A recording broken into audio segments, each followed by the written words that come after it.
Zdravím vás opäť z Maringotky. Prinášam ďalšie video z postupov prác. Trošku sa nám vzhľad zmenil od posledného videa.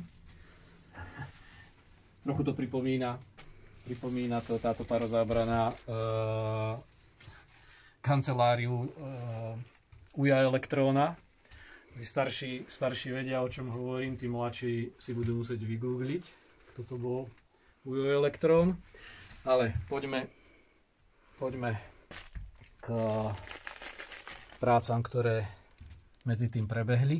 Čiže na zateplenie ovčou vlnou som použil špeciálnu parozábranu s hliníkovou fóliou, ale okrem toho táto parozábrana obsahuje ešte aj uzavreté vzduchové bublinky. Môžeme to tu demonštrovať na tejto parozábrane. Je to klasická ako keby bublinková fólia. Z jednej strany je hliníková fólia. Funguje ako nepriedišná parozábrana. Čiže z tohto materiálu je kompletne Maringotka celá, dá sa povedať, uzavretá z vnútornej strany, keďže nám jej vonkajšia konštrukcia neumožňuje vytvoriť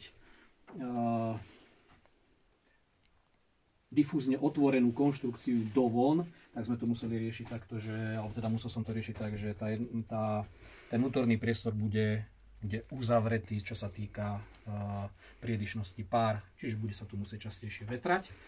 Ale na to sú majitelia Maringotiek zvyknutí. Parozábrana je popreliepaná všade hliníkovou páskou. Všetky spoje sú hliníkovou páskou popreliepané, takže malo by to fungovať tak, ako to výrobca udáva, čiže aj tu všade je hliníková páska. No a tu sú už kontralaty, ktoré idú slúžiť na drevený obklad, na pribíjanie alebo montáž dreveného obkladu. V tomto prípade ale nepoužívame klasický tatranský profil, ale je to dláškovica, kde tie široké medzery, ktoré sú v tatranskom profile, odpadajú. Čiže rovnaký materiál, ktorý je na stene, bude použitý aj na podlahe. A podľa všetkého by mal byť použitý aj na obklad stropu.